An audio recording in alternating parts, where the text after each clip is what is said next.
and power mapping of the preparation process for a direct action, right? Because it's just as important the process of how you get to the direct action, as well as like what you do after you do the direct action to be successful and hopefully advocating regards of the topic that you want to move people around. Discuss different tactics and tools for direct action as well. Next slide. So when we're doing direct action, it's really important first to do kind of an assessment of who are the people that you're trying to move.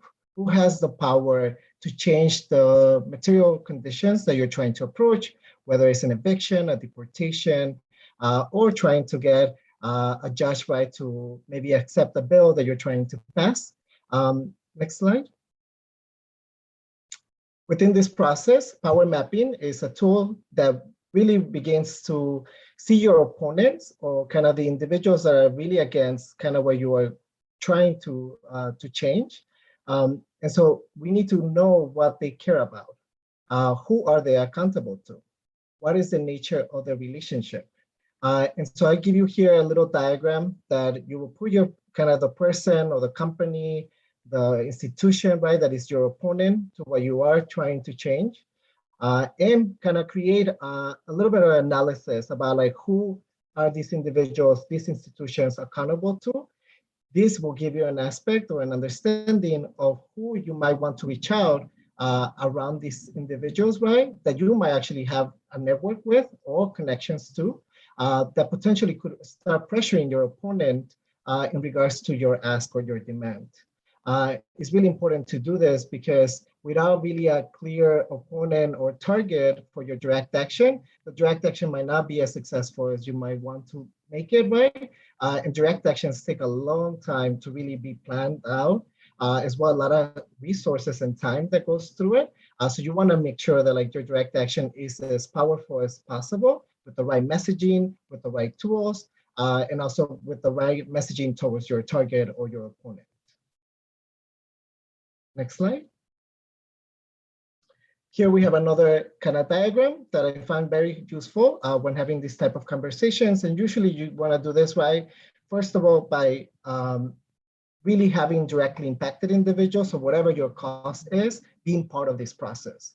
They're the ones that like really understand who the opponents are, how that oppression makes them feel, right? And also like who might be the allies or allies that they already encounter and that are willing to support the cause or the demand that you're fighting for. In this diagram, right, you want to kind of assess the interests of those allies and also your opponents into what you are trying to change or your demand. And so here, if you kind of put individuals, let's say institutions or individual like people that you know, you really want to start targeting the individuals that are most interested and that have the most power. So anybody that will kind of be in the middle, kind of higher up of this chart or this diagram will be kind of the individual that you want to focus on or institution that you want to kind of target. You do want to focus the capacity and energy targeting those with the most power and most interest. And that is mostly out of the aspect, right, that they will have the most power to hopefully accept your demand and be able to transform or change whatever you are trying to dismantle. Next slide. After you identify those individuals that have decision-making power within your cause, you want to start like looking into what are the influences. Those can be financial, they can be personal, they could be public influences, and you want to start listing as many of them as possible. Of course, this is just a little example of what that could look like, right? But let's say if you have an institution or some kind of company, as we do some of these like decision power mapping exercises when we do, for example, target a landlord that is trying to evict multiple families at the same time, you want to kind of like have an assessment about like, besides this company, how are this company connected to like a communities, to the overall like fabric of our social fabric, right? And so you want to start kind of asking those questions for yourself, right? Like, who are these have the most influences? Who do you have access to?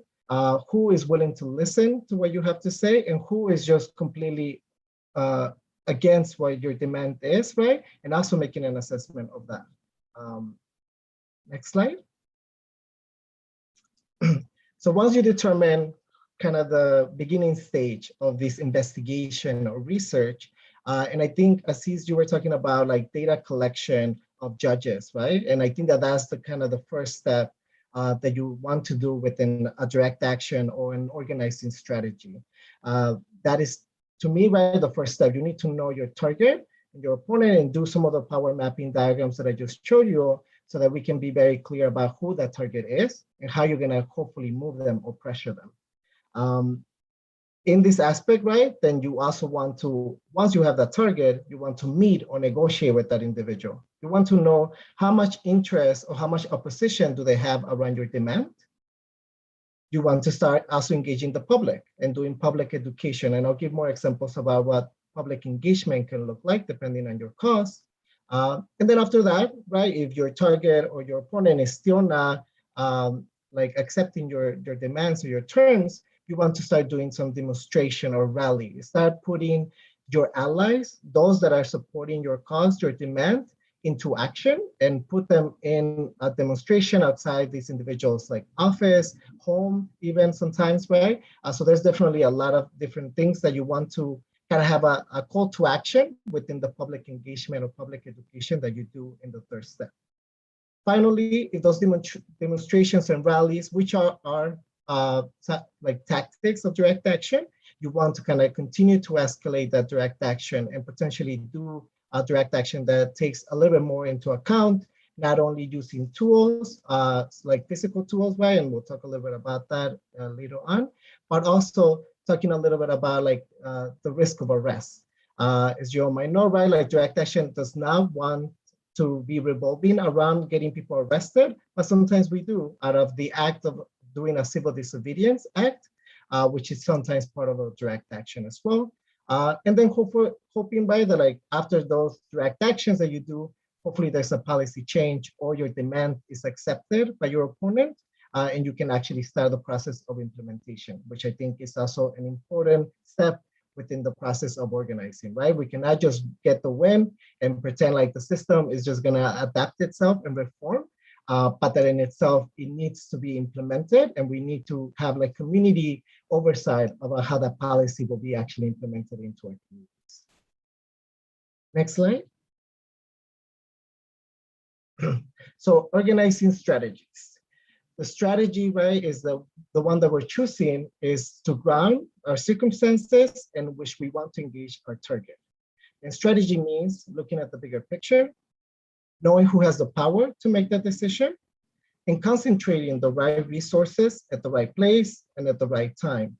It's really important to understand this aspect, right? Because without really understanding how your demand, right, whether it is to stop a deportation, then connects to the bigger picture of a system that criminalizes and deports undocumented immigrants, then you might lack your own political analysis that is important to have in order to do the public engagement or public education to the public to hopefully gain mass support for your demand or your action.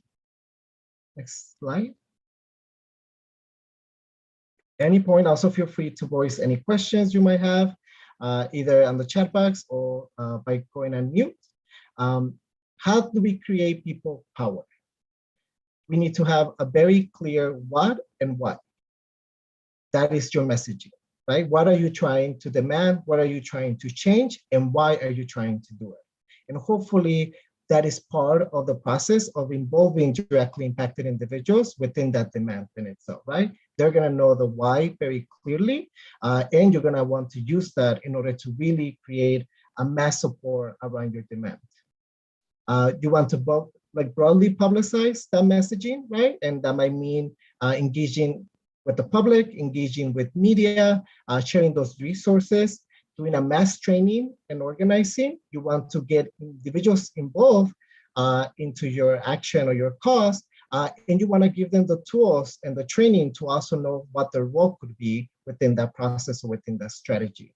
Of course, there's going to be those directly impacted individuals, right, who have a lot more of a powerful role within like the decision of the target, maybe who gets arrested, right? And you want to contemplate like directly impacted individuals might not want to get arrested out of situations like, for example, risk of deportation, in some instances, right? So that risk could also be taken by the allies or individuals that are in support of your cause, but not necessarily are directly impacted. But that is a decision, right, that collectively you will have to make with your group in itself, and also taking into consideration the risk that those directly impacted individuals might want to take on their own as part of their own decision around how they want to engage in this campaign. And decentralization, which overall, right, to me, this means mass organizing. That means that you might want to engage with groups, with other organizations that might not be part of your network, but that you want to kind of get them to accept or be in tune with your demand. And potentially they could start doing their own organizing, their own advocacy in conjunction with yours to hopefully get more people invested into hitting your opponent or your target, right, from different angles, from different approaches as well. Next slide. So what does public engagement look like? Begin by listening, first of all, especially you're not a directly impacted individual around the cause that you are doing. Reach the broader public. And that could be in many different examples, right? Like the ones that are listed here, town halls, Callin campaigns, online, offline petitions. Deliberate the issue. You want to be very clear about what exactly is it that is your demand, how you're trying to approach it, and what changes it will bring to our communities or society. Provide information, kind of the same thing, right? Like you want to have maybe a handout, a physical handout that you give to people within these public engagements so that they can take home and be able to learn a little bit more about it. Or maybe you want to create a website so that people can learn a little bit more about it once they see a slide or some kind of graphic on Instagram. And make sure that as much information as you want the public to know, that that's also really easily available and accessible for them.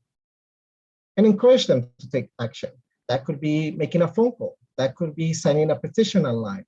That could be showing up for a rally or demonstration. You always want to have a component of a call to action so that the individual is not just learning about your cause and not knowing exactly what you want them to do about it, right? You're presenting an issue or a problem that they actually might care very deeply around, either personally or because they just care about the community, or they have somebody in their family or in their friends group that is directly impacted by your cause.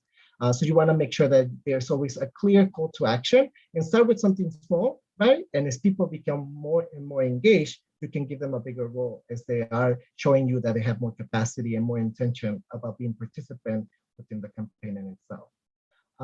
And build long-term capacity. That means building relationships with individuals, right? These are individuals that you don't want to like think of them as pieces within a chess game. These are individuals overall, right? And they're people that they have concerns, that they have desires for what their communities could look like. And you want to kind of create that long-term relationship, because at the end of the day, you might win your demand that they're starting with, but if you create that and build that relationship with them, they might stay for whatever next demand you're going to have as a group or as a collective. And really, that's how you really start creating more capacity within your collectives or your organization as well. Next slide. So what is collective direct action? Direct action to me, right, is a series of different tactics, different schemes that could represent a power analysis and that could pressure a specific target. And I think we all have seen different examples of direct action throughout history or even recently, right? So we're gonna go through some of those within the presentation in itself, and feel free to also maybe on the chat box or come on mute, right? And maybe talk a little bit about your experience within, like, what is a direct action to you within that process. Next slide. So these are some examples, and these are not the only examples, right? Because really, direct action is such a term that like kind of catches all types of actions around organizing strategy that you can have, right? So the list really is limitless. Is infinite in regards to the creative aspect of like your group and your collective. And so just to name a couple of them, right? Collective direct action to me are pickets, rallies, banner drops, vigils, street theater, sit-ins, land occupations, hard and soft blockades, and I'll explain that further. Hunger strikes, rent strikes, which were very common during the pandemic, as many individuals couldn't pay their rent, just to kind of name a few, and then also press conferences. Again, you want to really engage in the public and the media attention in your cause, because that's ultimately going to be a pressuring point for your target, because they might be getting calls from the reporters wanting to find out why are they trying to evict 30 families from a multi-unit family in the neighborhood of Albany Park. And that in itself will maybe give them some kind of leverage to the tenants that want to negotiate with this landlord and hopefully be able to keep living in their homes. And so that's just kind of some examples, right? But can anybody else think of any other examples that you might have participated around or that you think that is a good example of direct action?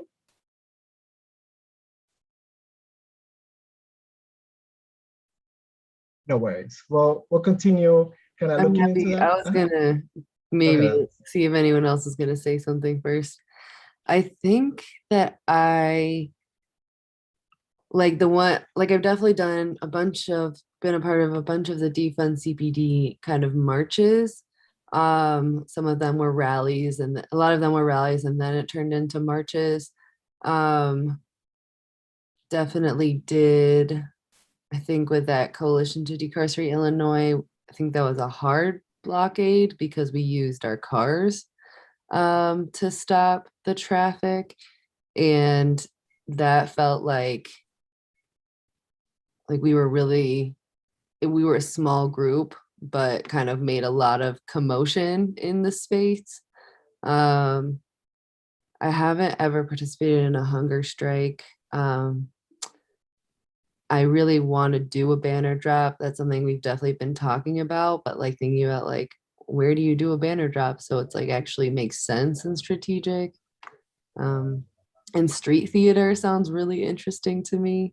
So I love that this is just like kind of a toolbox that I can come back to and look at. We're trying to decide what to do. Yeah, and you, within what you just said, shared, right, Alex, you also made me remember that like caravans should be added to this list, right? Like when we're thinking about like cars and a lot of the creativity that went around like the pandemic, right? And the fact that we couldn't really be physically with one another, right? Within close proximity because of the pandemic, but we were able to use our cars to make some noise and be able to like do soft blockades or yeah, there's a lot of different examples and really the list can go on and on depending on your group, right? And also on your context in your environment and resources that you might have available to you. And I even think of kind of like Alex, what you brought up specifically, like why you're here today. And I think of like a soft boycott, or like not a boycott, but like an encouraging these places because they're showing that they're actually moving. Mm-hmm. Mm-hmm. Yeah, boycotting is definitely a type of direct action, which is very common in the labor union kind of movement as well. Awesome. Do you have any questions, Alex, or anybody else? Any other comment? Awesome. We're going to move on to the next slide. So what are the goals with direct action? You definitely want to escalate. That is one of the goals of doing a direct action. There's a goal of not getting detained, even though that sometimes that is hard to avoid, depending on the circumstances or the action that you are taking on. You want to raise visibility of the issue, and that really is more around engaging with the media, right, and making sure that they know about your action, that they're present there, recording, or using your own tools like social media, right, platforms to kind of record and document what's happening and getting the public engaged, especially those that were not able to make it physically to the action in itself. And that visibility might go beyond your community, beyond your city, but even go like nationally, right, or international, like sometimes, as in some of the cases of the actions that I participated. And you want to pressure your decision maker. That is the ultimate goal of why you're doing a direct action. Can anybody talk a little bit about the picture that is on this slide and what is it?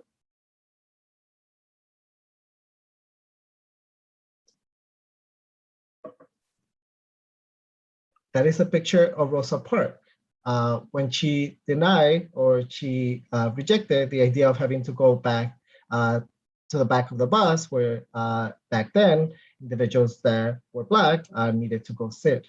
So she decided to not only sit at the front of the bus, which in itself was a civil disobedience, right, based on a community or societal guideline that was being followed.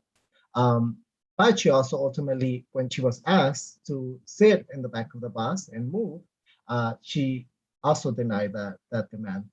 And so she was making a visible, like direct action of a sitting where she refused to move until she was apprehended and arrested by the police, into making a statement about how unequitable it was just to even ride a bus, right? And showing a system that was allowing not only the division and segregation of Blacks and whites, but that was going beyond just a bus situation, right? It was being implemented in schools, in jobs, in communities where you can actually live.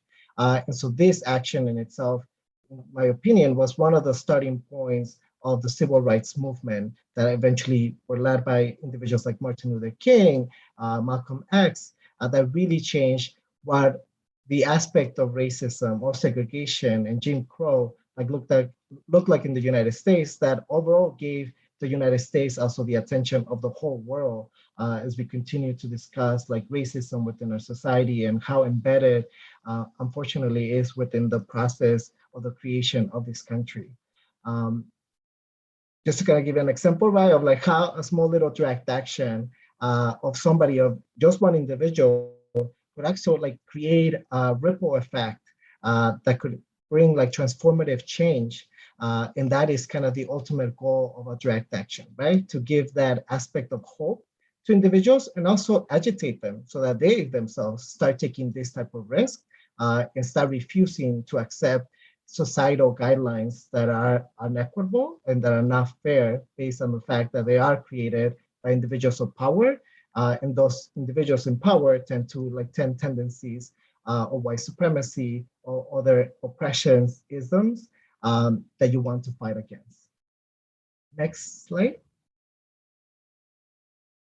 So now we're going to give a couple of examples that I directly have collaborated around direct actions. The first one is a march. You have here, right, a clear banner with the messaging saying 2 million too many. This was a march that happened in 2014 outside the Broadview Detention Center.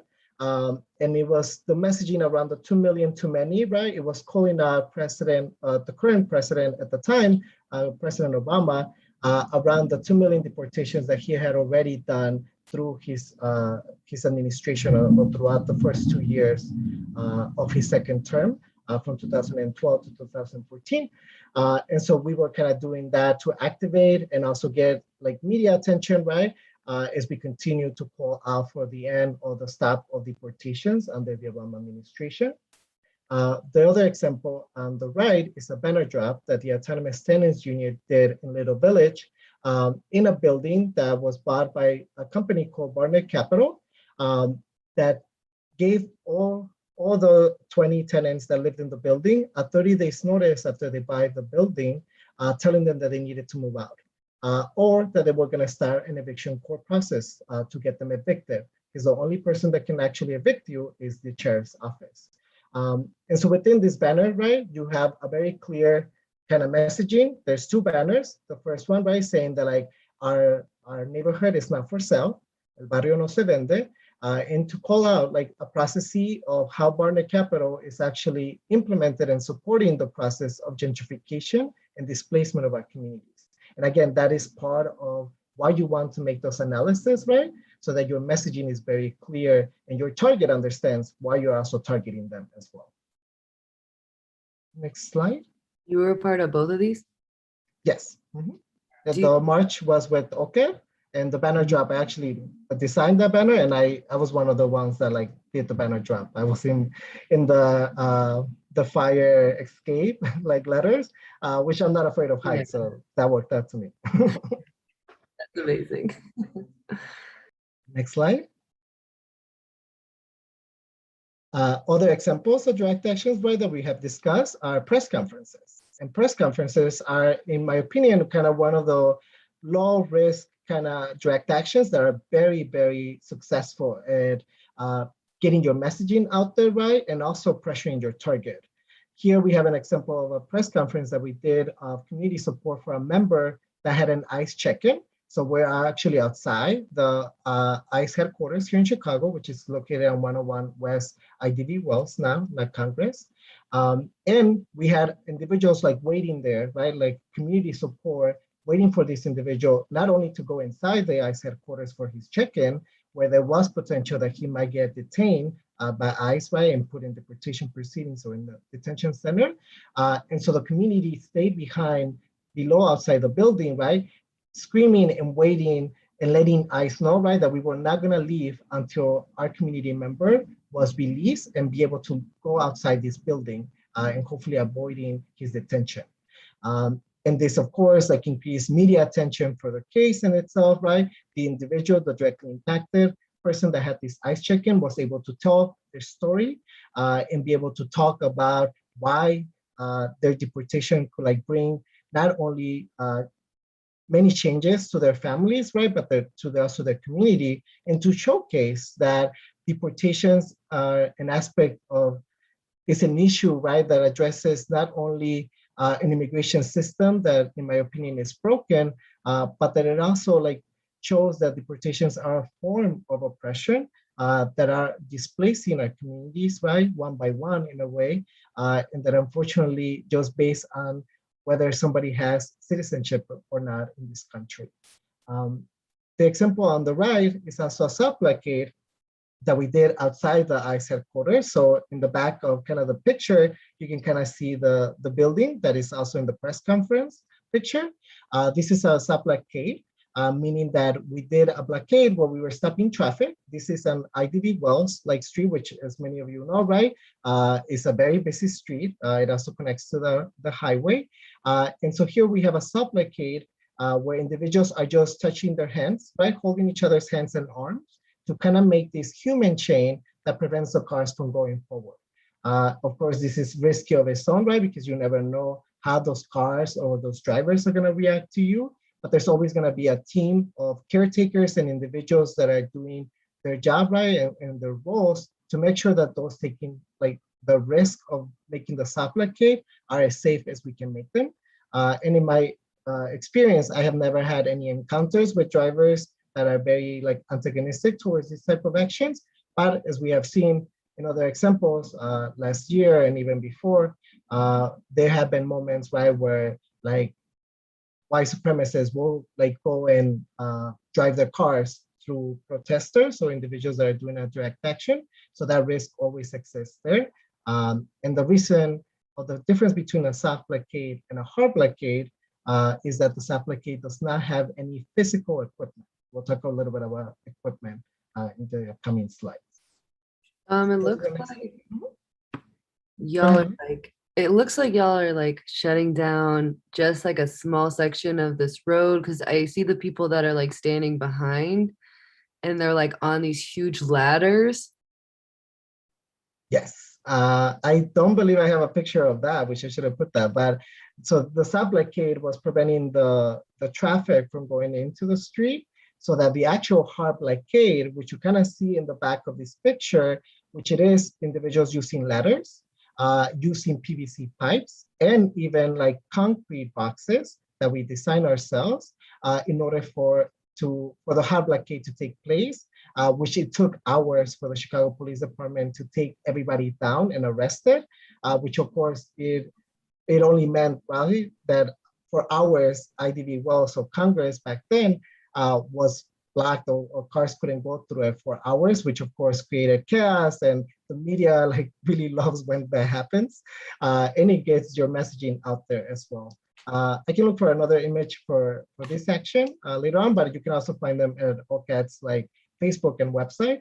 This is one of the actions that we did in 2016 that got a lot of attention, even nationally, for a direct action. Next slide. So now we have examples of hard blockades. And this is an action that we did November 20 of 2013, designed by Undocumented Illinois and the Immigrant Justice League, which later on became OCAD. where you have a group of undocumented youth and adults like stopping a bus outside the Broadview Detention Center. And Broadview Detention Center, for those that don't know about immigration, is the location where usually people get transferred to, either from the bigger detention centers like the one that we have in McHenry, closer to the Wisconsin border, or Kankakee or Pulaski, which recently was actually closed, which is a great victory for our movement.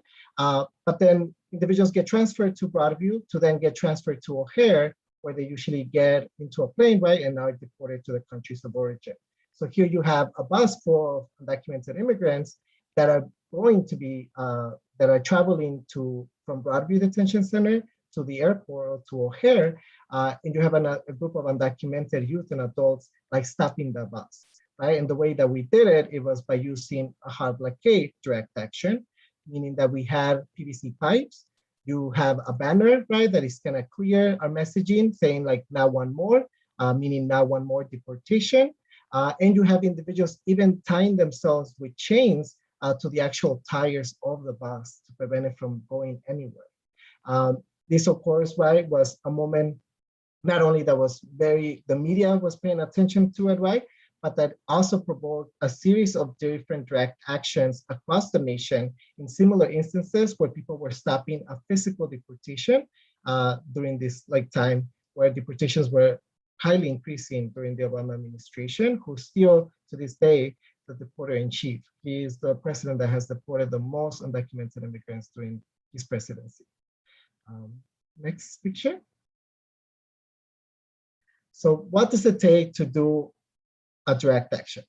There are definitely a lot of different roles that people can take, and now it's important to select the right people for these roles, as it is like what type of action you might be doing around your target or your demand. Some of the roles, right, are like logistics.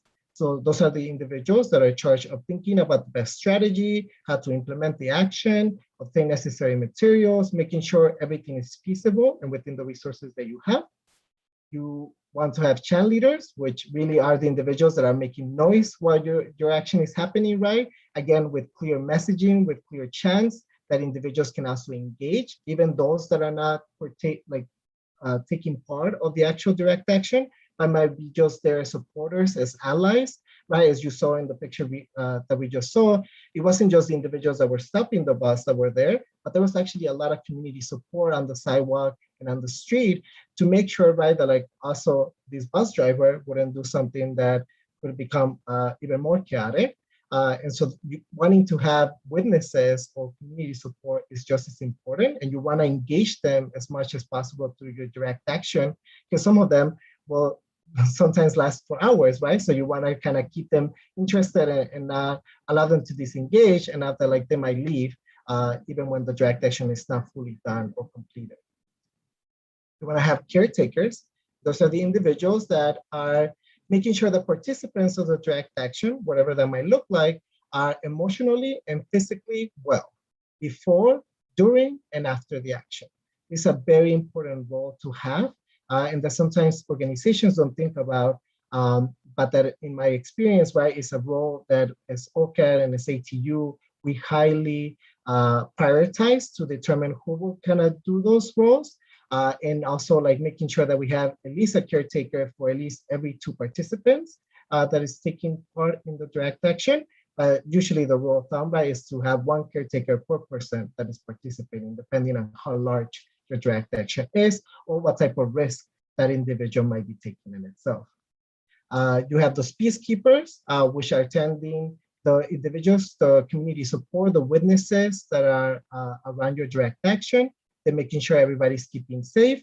And if people don't want to take a rest or don't want to put themselves at risk, right? That they are on the sidewalk, that they're in a safe location within the direct action, and that they're also discussing or talking to individuals that might be opponents of what you are actually demanding, that are also physically in that direct action. So those peacekeepers will be kind of those facilitators between your supporters and also those that might be opponent to your direct action or your demand. Then you have police liaison, a very important role if the action that you're doing includes some kind of act of civil disobedience or kind of some soft blockade or hard blockade. And those are the individuals that are really speaking directly with the police on behalf of the participants and the group that you are representing. They are there to attempt to negotiate any type of hopefully avoiding arrest. And it's also there to also prolong the duration of the direct action, right? Because if you have only one individual that is talking to the police, and sometimes it can be more than one, depending on how large your action is, then all of a sudden you have that longer time, right, between that individual talking to the police and then saying like, oh, let me bring this back to the participants and see what they want to do about it. Then go back to the participants, take your time with that process, right, and then go back to the police. And it's a process that goes back and forth around that communication. And it also avoids having the police engage directly with participants as much as possible, right? Because we actually want to make sure that those individuals taking the or participating in the direct action are as safe and as emotionally stable as possible. And interactions with the police might actually be very triggering to many of them. So you want to keep that contained as much as possible until hopefully, if there's going to be a certain type of arrest, that might be the only interaction that the participant might be actually having with the police in itself. Then we have arts, which is a very important role that sometimes goes unappreciated. These are the individuals, right, that are really making sure that you have the right visuals, the right messaging, that you're doing a banner drop that is the right size, that is the right material for your action and for the purpose that you're trying to do. And they tend to be the artists, right, that exist within a community that also makes a movement much more beautiful and powerful. It is important to have art as part of like movement building, as it not only documents our efforts and our voices, but it can also be something that transcends our communities, our own societies, and can go beyond based on those pieces of art, right, that can make people feel some type of emotion that make them connect to your demand in itself. And there's outreach. Those are the individuals that are making sure that others are there to support the direct action, right? Those are the individuals that are mobilizing allies, mobilizing community support to show up that day. And as well, kind of similar to that, there's a media like role or somebody that is going to be engaging and making sure that the media knows about your action as well, and that they are well informed about what exactly your demand is, why you're doing this, right? Why are you deciding to now do this direct action? Maybe the strategy that you had for escalation, the many instances that you tried to engage with your target and how opposed they were to kind of negotiating with you. You want to give all of that information to the media, right? Because as I stated, media usually tends to want to confirm things that you tell them, right? So many of the times they're calling your opponent or your target to make sure that they get their side of the story as well. And in many of the instances, especially when you're targeting or pressuring a specific target that might not know how to deal with media, these might be some moment of pressuring for them or leverage that might actually pressure them to accept your demands. The media is very, very powerful. And again, it could transcend not only your own community and your own expectations of like the demand and the messaging that you're doing, but that it can even like go translocal and transnational to even inspire other individuals that might be facing similar oppressions or similar issues in their own communities to be able to attempt something like what you did, and that's been like not documented through the media. And then legal. You want to have individuals, right? Many of the times these individuals are attorneys or the individuals that understand the law that are reaching out to lawyers so that you can have legal observers, many of the times provided by the National Lawyers Guild, located here in Chicago.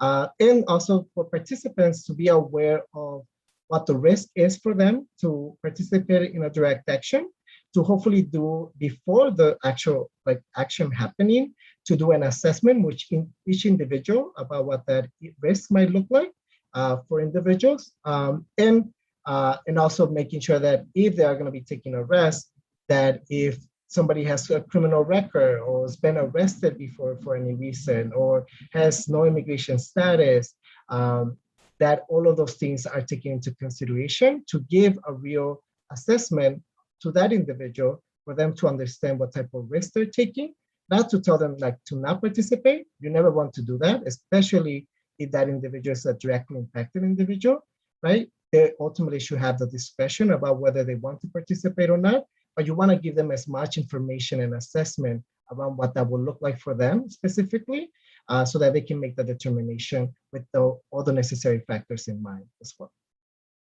Next slide. So how all of these different roles and things that we've been discussing, right, come together in a direct action. Here we have a direct action that we actually did outside the Broadview Detention Center that I was talking about earlier. This was in May 14, 2013, so a summer day, better than November when we were literally dealing with snow and very, very cold day. But what we did here, right, what we were blocking, doing a hard blockade to stop the bus from even leaving the Broadway Detention Center. So the buses will usually come out of this gate. And so we put ourselves out there, our physical bodies, right, within a hard blockade in order to stop this bus from leaving that day, which was programmed to take immigrants, right, to O'Hare to deport them or put them on a plane. And here you have a couple of those roles like put into implementation or in action. You have a logistical person, right, that's kind of making sure that everything is kind of going well, that all the different pieces are coming together of the direct action. You have equipment for the hard blockade, right? In this case, we're using PVC pipes that we put a bolt in the middle, and then people are using kind of like a lock to put themselves or attach themselves to that bolt. That then keeps their hands or their arms inside these PVC pipes, which are usually very difficult for CPD to cut through, especially without like making sure that like none of the participants like hands are cut or there's any instances of injuries. But that's definitely something. And of course, the participant always has the opportunity to unlock themselves within the process of what's happening inside the PVC pipe in case they do want to and not take the risk of arrest, right? Or maybe they're having a breakdown and they need a moment to kind of relax. And so that opportunity is always there for the participants. So it should always be there, especially when doing a hard blockade. You don't want to get individuals in a circumstance where they cannot themselves like get themselves out of it, right? Even when they might be having a panic attack or some other aspect of emotional distress when participating in a direct action, which it does take a very heavy toll emotionally on individuals before, during, and after as well. And then you have the media, right? The media is talking to the participants and individuals that are there. They're documenting the direct action. You have an art or a banner that has a very clear messaging: stop deportations of all immigrants now, part of like the Now One More campaign. And then you also have caretakers. You have individuals that are informed of the participants in close proximity, right? And are asking individuals, especially when doing a hard blockade, individuals might not have access to be moving their arms.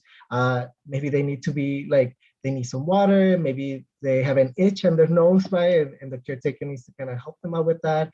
It can be anything, but really the caretaker is a really important role again, right? That needs to be prioritized whenever you're thinking about direct action, especially when thinking about like hard blockades, because that caretaker is gonna be the fine line, right, or the factor about whether those participants are going to feel like confident and comfortable in your direct action, or whether they're just going to feel like you're using them, that they're disposable, or that you don't really care about like their safety and their well-being. So these are kind of just all those different roles put together, right? I think like you can kind of see the police is not really here yet, right? But if the police was here, there will be somebody interacting with them, which will be the police liaison, and so on. And so I hope that everybody gets a little bit of sense, and also your creative like fluids like running right in your brain with some of these examples of direct actions.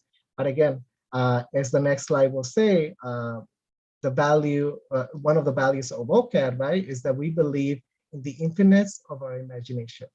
And what that really says, right, is that there is no right direct action or wrong direct action, as long as it is within, it comes out from collective conversations, right, that are doing power analysis, that are doing power mapping of your target, that is selecting the best target or decision maker within the demand that you have.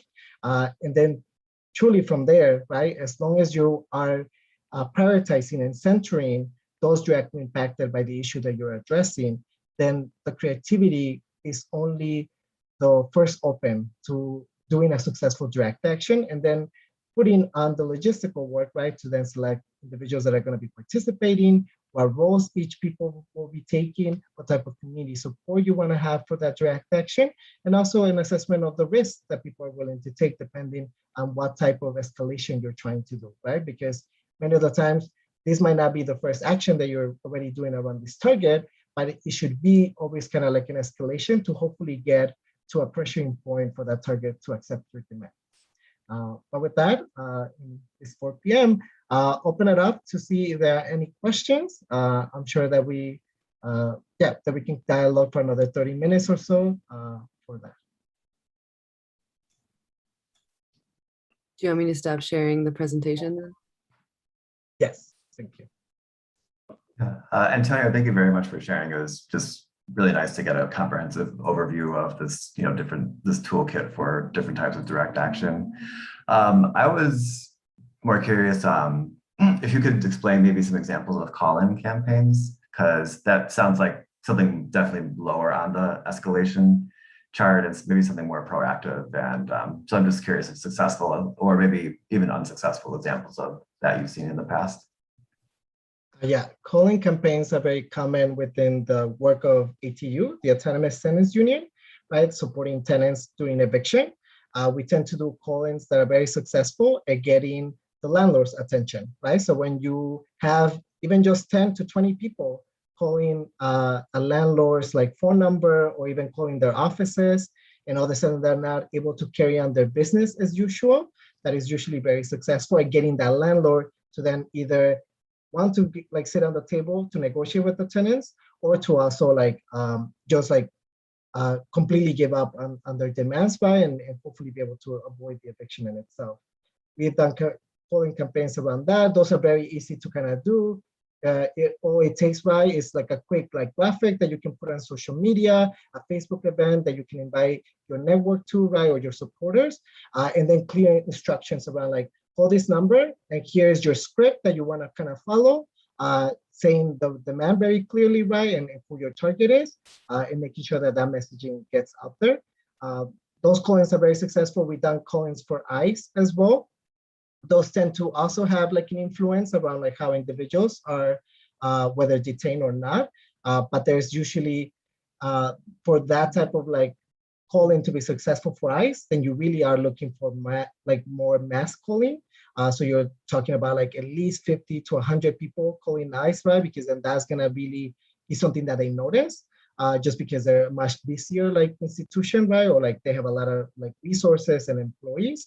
But for example, a small landlord, 10 to 15 people sometimes does the trick for callings in itself. So you wanna have a clear phone number for that individual, the name of that person or people, and then a clear script that your supporters can follow, so that all they're adding is really their name, maybe their address, or why this is important to them, but you are giving them everything that you need so that they can take that call to action and do it successfully. Yeah, thank you. Mm-hmm. Any other questions or examples that people want to? Like a call to action campaign like that, would you make a social media graphic and post it, or would you keep that more internal action and send it to an email list only? I think that can be determined by your collective, and kind of how public you want this calling campaign. I have seen successful calling campaigns that are very public, and usually what we do is that we won't share the phone number of the individual until the day of, because you also want to make calling campaigns are much more successful when they are within a specific time period. So let's say we're going to do it on Wednesday from 12 p.m. to 2 p.m., So then you have 2 hours where all those calls can be concentrated, instead of for example, saying oh, let's do a call-in, but anybody can call within a week's time. And then all of a sudden those 10 calls that you are able to get from your supporters might not be as powerful, because then they're kind of more scattered. So determining when is the right time, is also an important thing, and limiting that time. You want to have an hour, 2 hour window, depending on what type of calling you are doing. And so in my experience, we have put that information, the phone number and kind of the script, the day of, maybe an hour or so before the duration or the time frame that we're calling. And so that's one way to avoid that. But you can also like just share, especially if you're doing just a call-in that you don't require that many individuals, right? Or like that much support. And you already know that you have an email lister that includes 20, 25 people that you know that are going to take that action and call whenever you instruct them, then that easily could be an email. I have seen both, right? And both can be used very proactively and without like giving your target too much of like knowledge that you're going to be planning this. Usually it is a surprise, or the surprise factor within a call-in is really important. But I also have seen like Facebook events, right, where we were gonna be planning to do a call-in, and then that landlord seeing that and wanting to negotiate, or like voicing that they wanted to negotiate with the tenants in order to avoid that to begin with. So there's aspects of like how that can be determined based on like what you know about your target, right? Like how much are they like aware and maybe even surveilling your Facebook events or like your Facebook groups, pages. So that's going to be something that you're going to have to assess with your group. Thank you. Any other questions about direct action?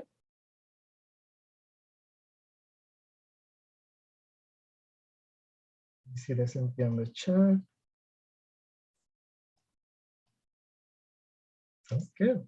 Well, there are no like other questions. I just want to feel like still absorbing all of the kind of action plans you gave me. And I want to just like be able to relay all the things we're doing onto kind of that escalation plan where you like Aziz, like now I feel like I'm thinking about our core watching program, you know, and like the data collection you're doing is like the step one. And so I would be very, and then because we already have policy that we crafted that kind of speaks to some of the things that we're looking at in the data collection, but it feels like there's a whole bunch of pieces that we're like missing in the interim for that.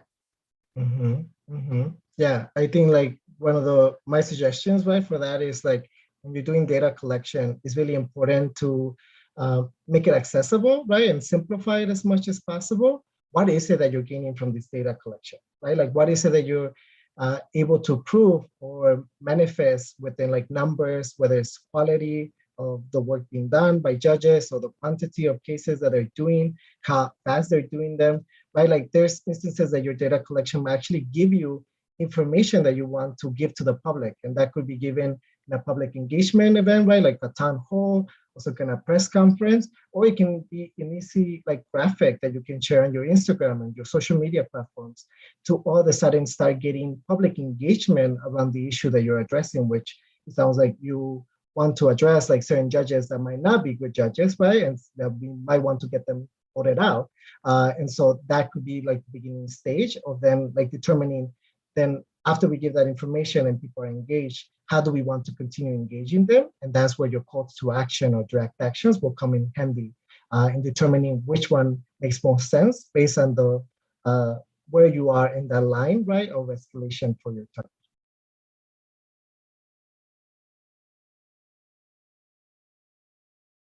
Any other question?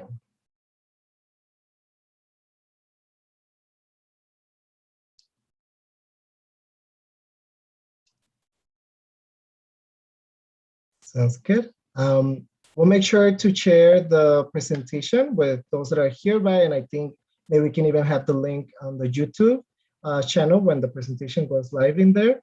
Not only to the presentation, but also other resources that I'll make sure Alex gets that has like even a handout, right? That like walks you through this process of like determining what direct action you wanna have, the type of questions you wanna ask your group in order to then determine what the collective direct action will look like.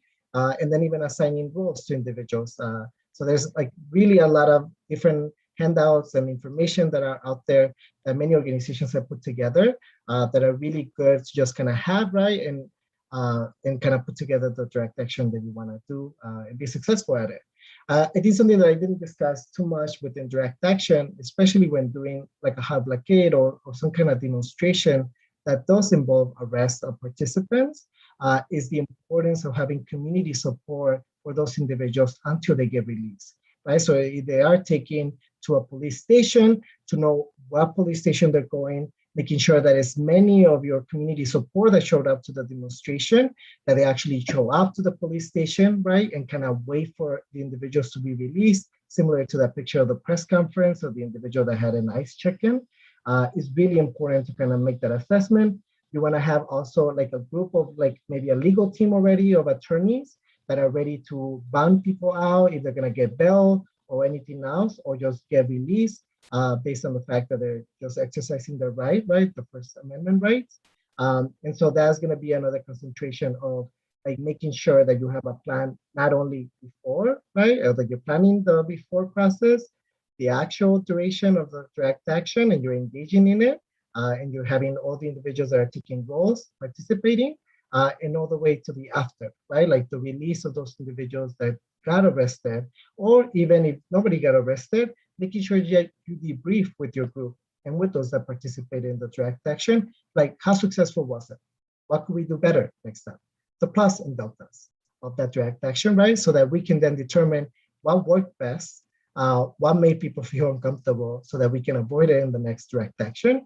And then potentially within those debriefs, people are so agitated that they are already ready to start planning the next one that you want to do.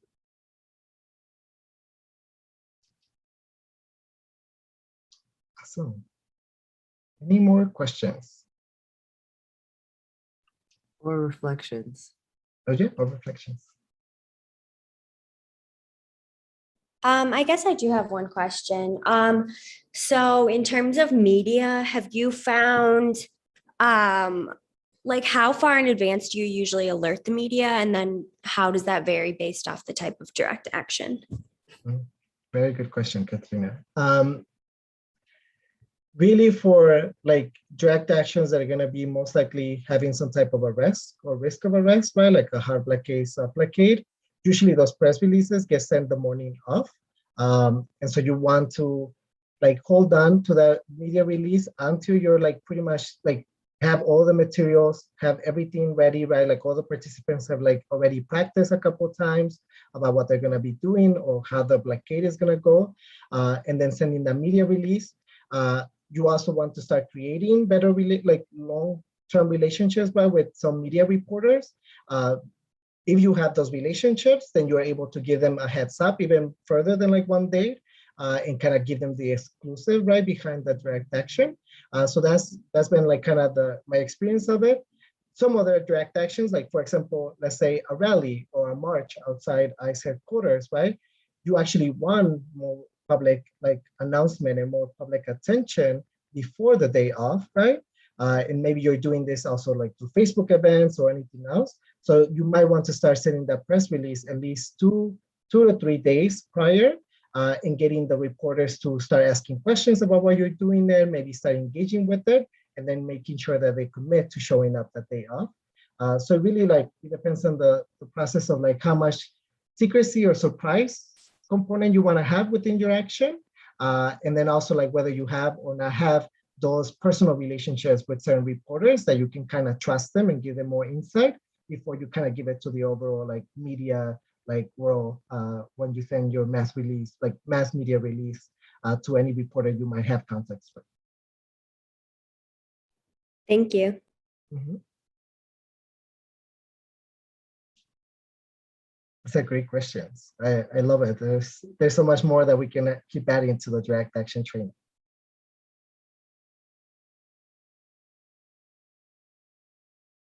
Anybody else? Any other comment, question, reflection? Sounds good. Okay. So as I said, I'll make sure that all these resources I share with Alex, so that we can put them on the YouTube channel or just like send them to you all individually since you register for the Zoom training. And we'll go from there. And with that, we'll end the training 15 minutes earlier so that we can all enjoy the beautiful, well, not beautiful day, but enjoy the Friday and the beginning of the weekend. Super rainy.